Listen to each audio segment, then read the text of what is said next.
Well, welcome everybody to the Nightly News Podcast. This is Professor Paul Miller, and I'm so honored to be here with one of my favorite episodes every single term, and it is our baseball preview edition of the Nightly News Podcast. Of course, as the Nightly News, we are extremely lucky to get to cover the action live from FNB Field for all of our home games. Of course, you can check every single game out at centralpennknights.com to find out all the information where you can be to help support the Knights on this 2024 baseball season.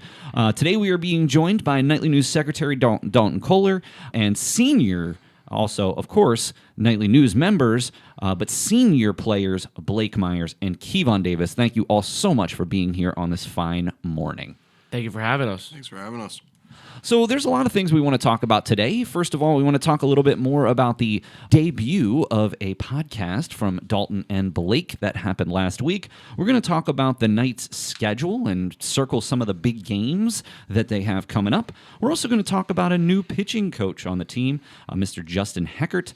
And of course, we're going to preview a couple of articles that some of the gentlemen are going to be working on over the next few weeks. So we're here for our entire episode today with Blake, Dalton, and Kevon, so it should be an interesting listen. So here we go.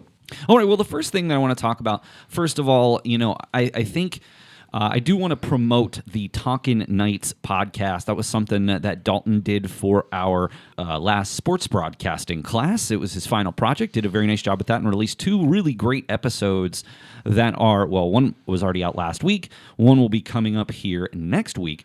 And so, Dalton, first, let's talk about, where'd you get, obviously, I know that you love podcasting, but where did you get the idea to do this, and where, how did you come up with ideas for what to talk about? Because it's not as easy as you think doing a podcast. You can't really just sit down and talk in front of a microphone. You have to have an idea what you're doing going in. No, yeah. So basically when I was coming into it, obviously we had this project for class, but I even wanted to, have my own podcast before that even happened. So this was kind of like a way to kind of like dip my toes in the water of like doing my first actual kind of like real podcast. So basically... What, this isn't a real podcast? Well, I mean, it is. We have almost 200 episodes. No, yeah. I'm saying like for me trying to do my own personal one. I know what you mean. Yeah, so basically, I kind of just like came up with the idea of like, well, instead of doing it about basketball, which I know obviously I've broadcast all the home games, I've been there all the time, so I know the team very well, but it'd be kind of cool to kind of do like a different kind of look from the baseball team's perspective.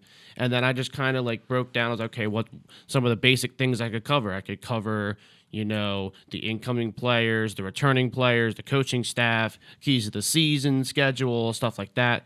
And it just came down to the point where it was like, okay, well, this is like not the most general stuff, but this is the easiest stuff I can cover. And this is like, I can get a lot out of this. I can have my guest, whoever I have on, they'll have another great understanding of it, and they can, be on and they can put on some decent input. And basically it just came down to just me just going there, working with the person, whoever I had on. Like I had Blake, I had Colton Zerby on for an episode, and it was kind of just working with them as to, what their insights were, kind of bouncing ideas off each other, and I thought it ended up coming out pretty well. I was very impressed. You guys all impress me in all of the things that you do, and we will come back to the sports broadcasting class because I do want to talk about that. But obviously, this is our baseball show, so I promise we will touch on that.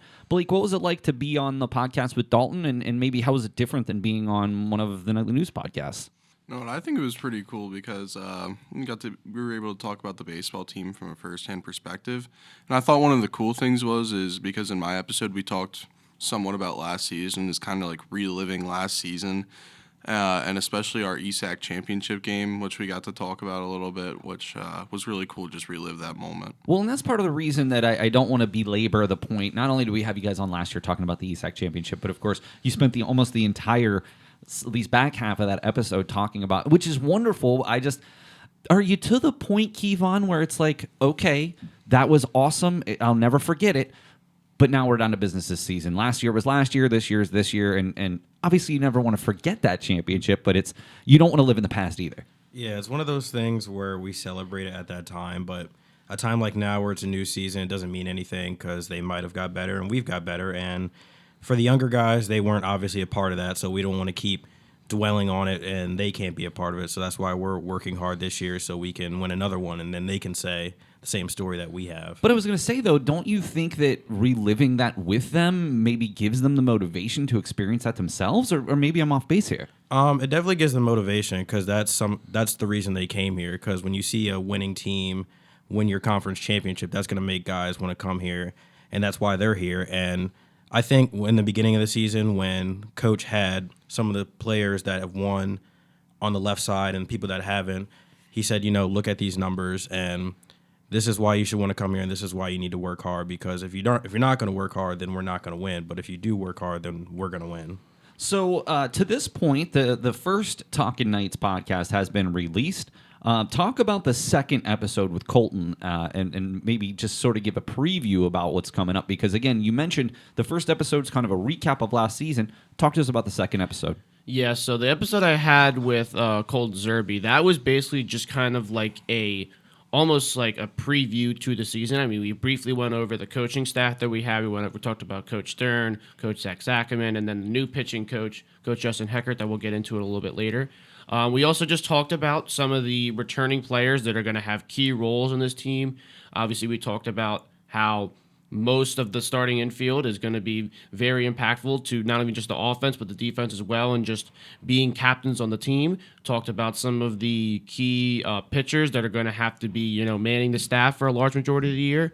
Talked about the different catchers and the depth that we have, not even just depth in terms of numbers, but also veteran presence. Every single guy on the catchers was there last year. So we just talked a little bit about that, and then we just at the end kind of just wrapped up about how we think who's going to have to step up to do what, and then we kind of just ended up breaking up our not necessarily predictions, but kind of just like talking about how we think the season can go and what our main goal is, which is not even just to return and retain our ESAC championship, but also try and make an appearance in the Small College World Series. But that is the ultimate goal for us. Well, I think what's interesting about last season is, and obviously you talked about this quite a bit, even halfway through the season, you had a losing record, and then you were just caught fire the second part of the season and ended up beating a Bucks County team that did have a better record than you guys on the road, which makes it all the more impressive.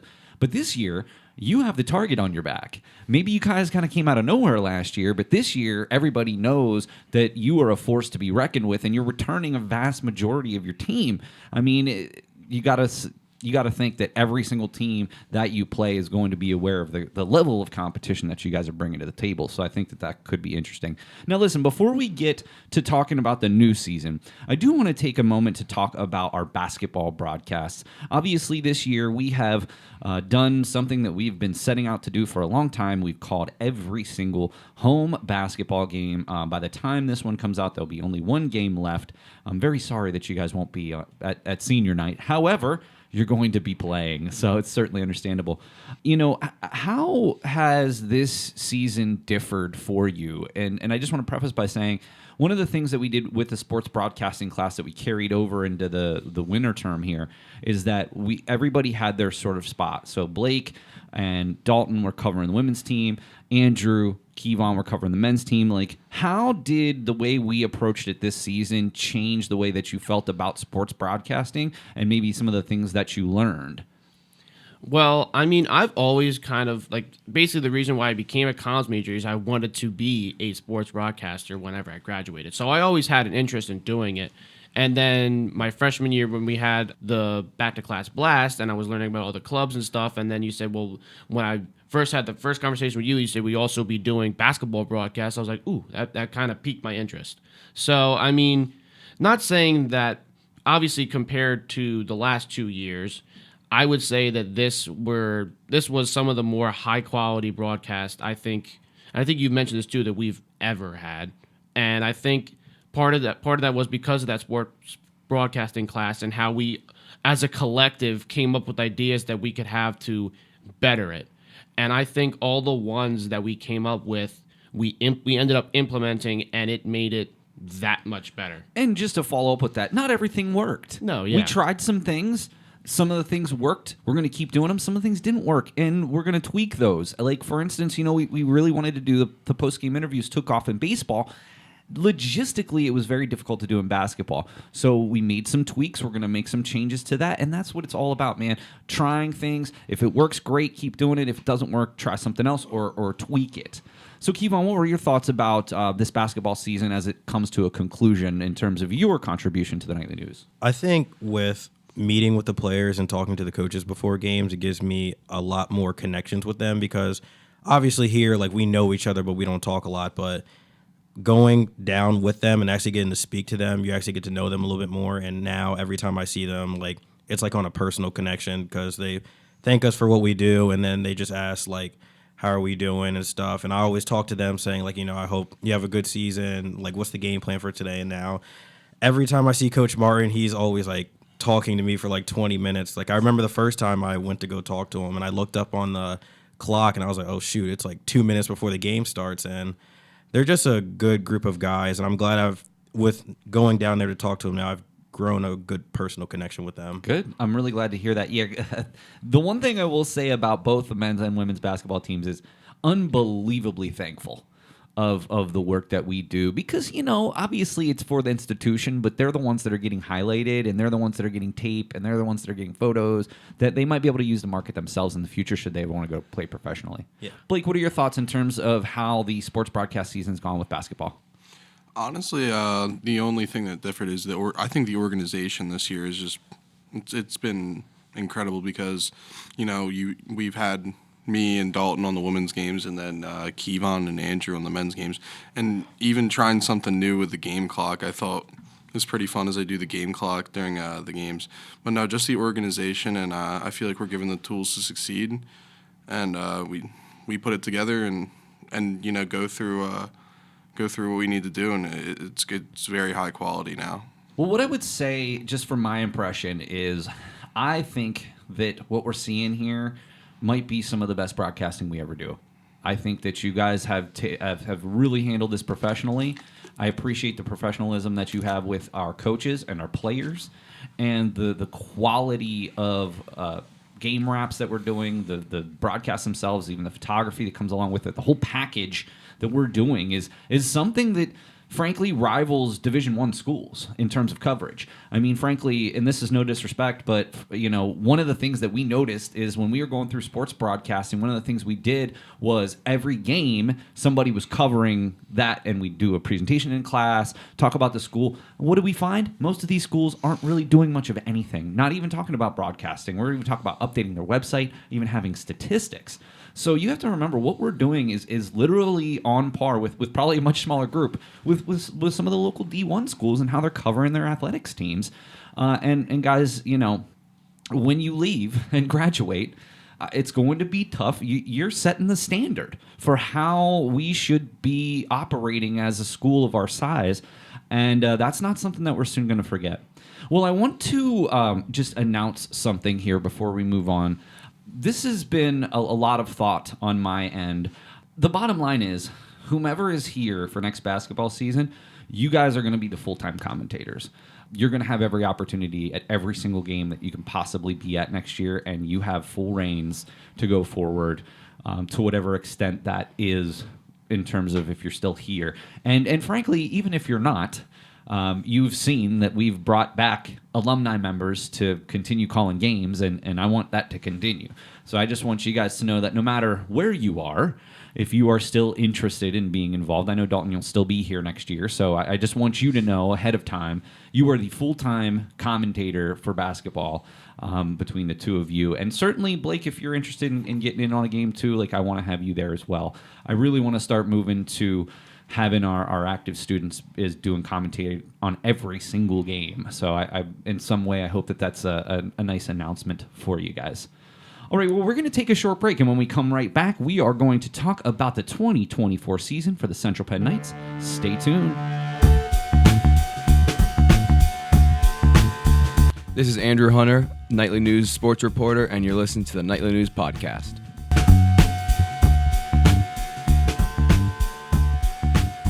All right, we are back here with the Nightly News Podcast. This is Professor Paul Miller. I'm sitting here with Dalton Koller, the Nightly News Secretary, and Nightly News reporters Kevon Davis and Blake Myers. Gentlemen, we are going to talk about the 2024 season coming up. Well, the first thing that I always like to kind of ask you guys just to get a sense of your thoughts. Obviously, we are here in central Pennsylvania. As I look outside, there's still snow on the ground. Meanwhile, you guys are going to be playing a game in about a week from when we record this. So, obviously, I know you're traveling south to do that. Go to the schedule on centralpennknights.com, click on schedules, and click baseball. And what you're going to see, the Knights start off on the road for 10 consecutive games. So, first of all, let's start off with that. How do you think that first game's going to go, considering that I would say a vast majority of your practice time has been indoors? What's it like that first time going outdoors at the end of February, even if you are in Virginia? Well, I mean, I think it's definitely kind of, to a certain extent, it is sort of challenging. I remember last year when we had our first outside game when we went down to Frederick, Maryland to play Hood College.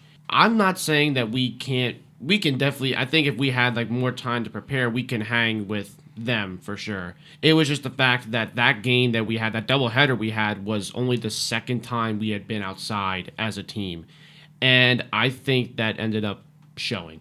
I mean, the defense was, I think, sloppy at best. I think the hitting eventually caught on. We definitely started to get the sticks rolling a little bit. All in all, it was just not up to our standards of what we can do.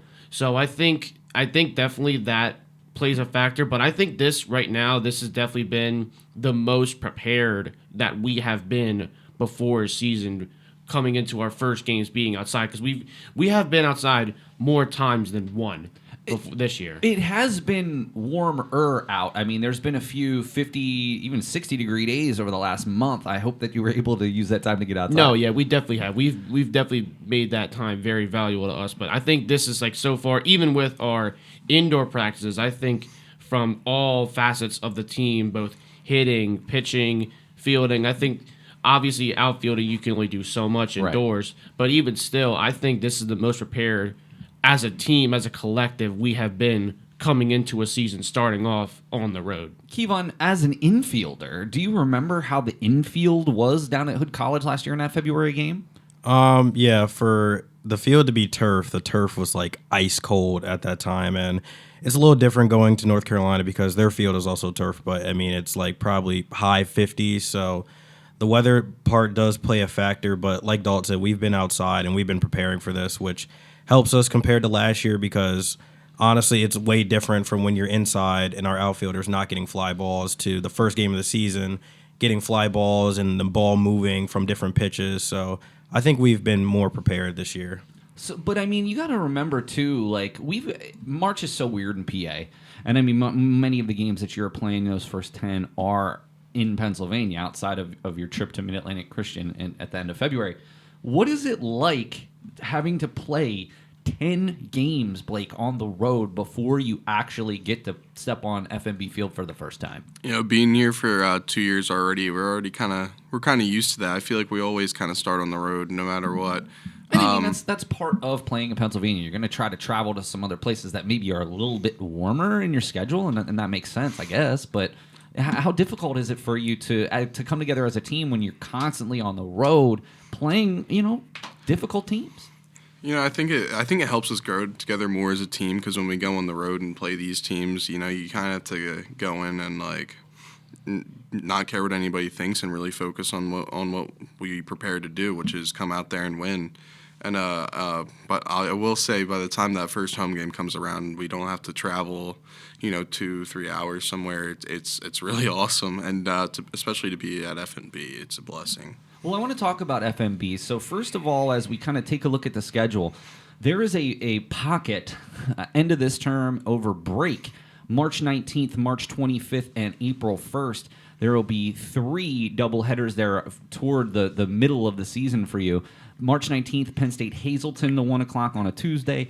And then, of course, the one that we are circling, this is the Monday of break, first Monday of break, March 25th, a doubleheader for Bucks County Community College. We didn't get to see them at FNB last year. There were some weather issues at the end of the season.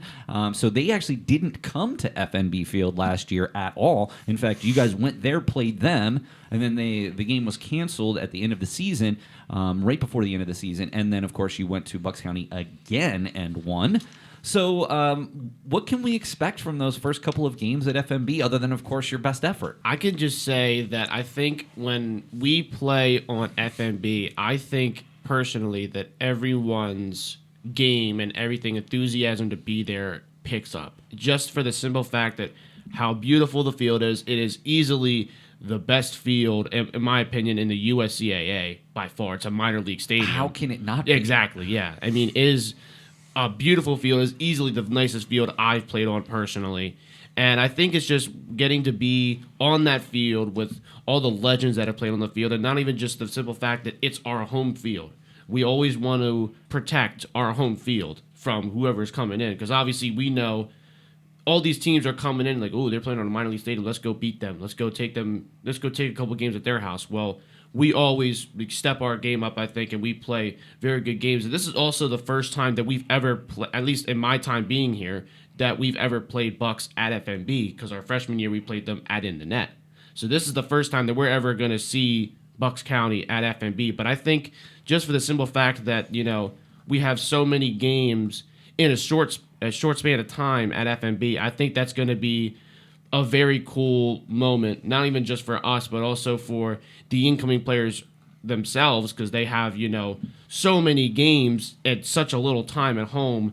I think that's going to be a very cool experience for them. One thing I did want to point out, and correct me if I'm wrong here, you guys are probably a little bit more in tune to the individual games of last season. This is what happened last year, right? You started off a bunch of games on the road, and then you had this pocket sort of in the middle of the season where you had a bunch of home games, and that's what turned it around. I mean, when you think back to last year, Kevon, what was it that went off in your mind once you started those home games to turn it around to the point where you really rattled off almost, I don't remember off the top of my head, but you went like 10-2 over a 12-game span there in the middle of the season once you started playing at home. What do you think it was? I think it was the adversity from all those road trips, because, yeah, we bonded as a team, but we also needed to gel together more on the field. And the more and more that we kept playing these tougher teams, and when we got home, it was like, all right, we're in front of our home fans. We went through the hard part of our schedule. Like, let's play hard at home. Let's get on a win streak, and let's continue it. Because once we knew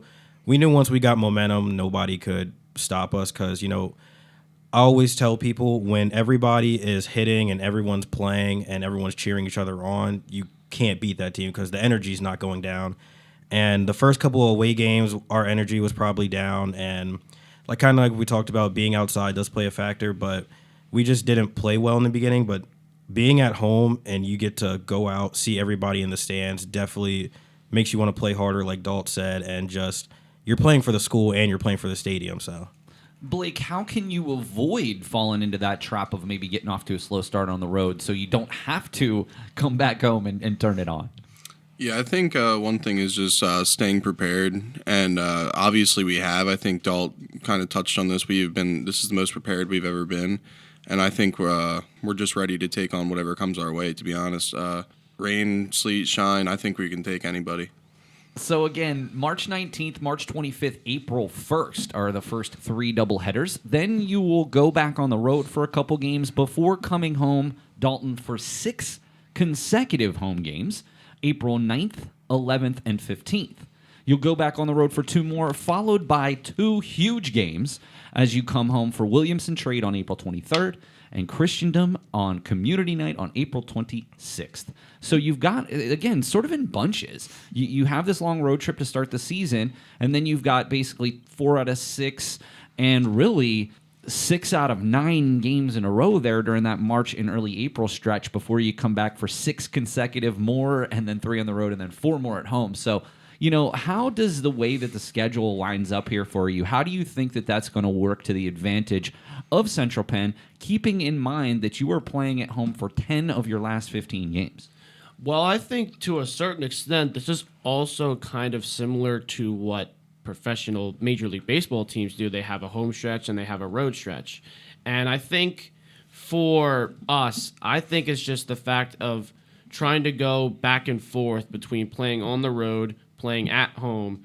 I think that's definitely crucial to our success. I mean, just for the simple fact that, having to go out in different environments and try to win baseball games is always kind of a challenge, but I think that's good for just the team to, not necessarily keep them on their toes, but kind of just like giving them different things to work with. Because you can't always have perfect conditions like FNB. You're going to have to go on fields where, frankly, I'll say Bucks County's field is not the prettiest field. There's a 45-degree angle hill on right field. There's holes in the outfield. You mean like in Houston? Yes. That's crazy. But it's the entire right field. It's not just a little bit of center field. It's like almost all a right field. So there's definitely going to have to be, playing on different people's fields. It's not always going to be, you're not always going to play on a beautiful field like Right. FNB. So I think just that fact alone is going to be crucial for us to try and see how we can go through different conditions, not even just fields, but also weather, teams themselves that we're playing against,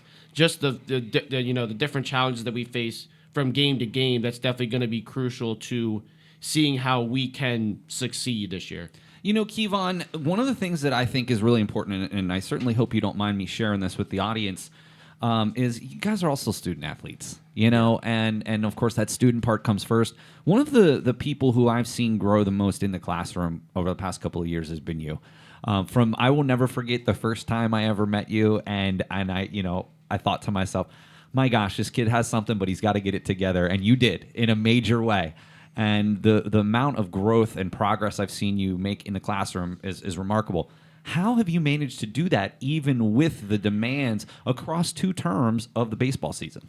I think it was more just settling down and just really focus on the school aspect and then the sports aspect. Because the sports aspect for me is like instinct. Like, okay, you've been doing this your whole life. You don't really need to put much thought into what you're going to do. You know what you do. But school, you're going into classes and different topics that you've never learned before or you're starting to learn. So just more time studying and honestly being in study hall has helped a lot, and having those advisors reach out to me and just help me with things like that. But it's really just settling down and learning the new concepts that you're doing and understanding when you get feedback on assignments, taking that and not taking it as hey, you're doing this wrong, step it up as in hey, just a couple things you need to fix, because there is a lot of people that can't take criticism, but criticism's tough, man. I mean, even myself as a PhD student, I get a ton of criticism from my advisor, and sometimes it can be tough. But you got to remember that this is our job, is to try to help you get better. And I'm not picking on anyone when I give feedback. It's always positive. At least I hope it is. I hope you take it that way. Yeah. It's never gosh, what's wrong with you? It's you're doing great. Let's just work on these couple things, and then you're really going to hit the mark, Yeah, one of the things my dad always told me is when someone's criticizing you or giving you advice, don't listen to how they're saying it, listen to what they're saying, because then that can help you more, because a lot of people put emotions first, and it's oh, well, he told me this. I'm yeah, he did, but look at where it's going towards it that's going to help you. And Blake, same with you, man. I've gotten to work with you, even though you're not a communication student, you're in business. I've gotten to work with you as your advisor. And I would say the same to all of you, how well you've managed to deal with the baseball season. And any tips that you can give any of our other student athletes, as maybe our soccer team who's getting ready to start here over in the summer and fall, or even basketball players as well as the people on your team. I mean, to be honest, Coach Stern says this all the time, student comes before athlete. And you just have to sit down and be able to focus on your studies. And I think what Kevon said was also really important, receiving that feedback from your professors. And one of the best things about coming here is not being a number and really just being one-on-one with your professors really helps out, and building a relationship with your professors and knowing what you're doing right, knowing what you're doing wrong, asking things you can improve on makes all the difference. All right, well, I appreciate your insight there for our fellow student athletes here at Central Penn. We just have a few more minutes left to go, guys, and there's 2 things I really wanted to talk about. First of all, I wanted to talk with Dalton about the new pitching coach, Justin Heckert. Now, again, I know we're still early in the season. I know maybe you haven't gotten the chance to spend a ton of time with Coach Heckert, but tell me a little bit more about what his role is and what interaction you've had with him to this point. Yeah, so as you mentioned, I haven't really had too many interactions with Heckert. Obviously, as I have with Coach Stern and Sackerman, seeing that Stern's been here since my freshman year, and I've known Sackerman since last year. So obviously, being the newest coach on the team and just getting here this year a couple months ago, I don't know him as well. But in the couple interactions I've had, he is definitely, he knows what he's talking about, it's safe to say. Just a couple times that we've had pitchers practice, not even just throwing bullpens or throwing live at-bats to hitters. We've also had during our pitchers fielding practices when we're trying to, work on covering first on ground balls and stuff like that. He is very in-depth on, the stuff that he goes into. I mean, just the simple fact that first time when we had pitchers fielding practice indoors, and not to say he laid into us, but I mean, the fact that he eventually, after a couple, everyone went 2 or 3 times, he came over and broke down every single thing that we were doing wrong, and they all made sense. And it was yeah, we are doing that wrong. So just the simple fact that he is a very knowledgeable pitching coach. He obviously pitched himself in college. I forget exactly where he pitched, but I mean, he's very intelligent person, very intelligent pitching coach as well. And I think he's going to be a very valuable asset to not only just this team, but to also Coach Sackerman as well, as those two are, I assume, are going to be collaborating with each other on, what decisions are made pitching wise. And I think he's going to be a very valuable asset to this team going forward. Well, I wish the best to new pitching coach Justin Heckert, and we hope to hear more about him in a future show. All right, last thing I want to talk about is with Blake and Kevon. You guys are working, and Dalton too, you guys are working on a column. Blake, during that sports broadcast class, your final project, and we talked about Dalton's was the podcast, you wrote a couple of columns. It was actually the first time we have ever, outside of postseason MVP awards, which I had done in the past, that we've written a sports column. So what was it like for you writing that column for the first time, and what was the feedback that you've gotten from people around campus? I always love doing the game wraps first and foremost, but having the ability to express myself and use my own ideas to put something together, especially with the basketball team, I thought was pretty cool. I mean, I've gotten some good feedback, especially from Coach Martin. Coach Martin spoke to me about it. I thought that was pretty cool, and some players spoke to me about it, which I thought was cool. But it's been really cool, and I really liked being able to express myself in that way. I think it goes to show you the imprint that this has. I mean, obviously, you read it, your friends read it, and hopefully your parents and things like that read it, but it's going out to a lot of people. I mean, I create a special link that I send out to everybody, and I can track how many people click that link through. I think you'd be pretty surprised. Maybe not. Maybe I think you'd be... For me, I'm pleasantly surprised when I see some of the numbers that we get on these stories. It's pretty big, and I think that just goes to show how well you guys are doing, and how much growth even through the sports broadcasting class. I mean, I know you guys brought experience in, and I think that was helpful too, so we could hit the ground running. But I mean, the quality of work that we're putting out, especially this basketball season, and hope that we continue it through baseball, is really remarkable. So, Kevon, tell us a little bit about the story you're working on. The story I'm working on is kind of like the all end of baseball for us seniors coming up, and what it's been playing here, and what it's been like just coming here for the first time, dealing with COVID as well. And somebody like Zach Boyer, who I swear has been here since 2018 and somehow is still playing baseball. I'm pretty sure his freshman year was 2020. Yeah, I know Boyer's probably him and Finke are probably the oldest two players, and Hafner's been around that long too. He was on that team. Oh, okay. It's just nice to get stories from them and learning what's changed and how their experience is going from in the net to now playing at FMB. And I'm looking forward to it because I'm pretty sure I'll hear a lot of things that I've never knew before. But I'm looking forward to talking to those guys and getting their personal experience. And, of course, Blake and Kevon both. Looks like this is going to be their last season. Dalton still has one more season after this year, so we appreciate that. Dalton, give us a quick heads up on what story that you're doing for the column.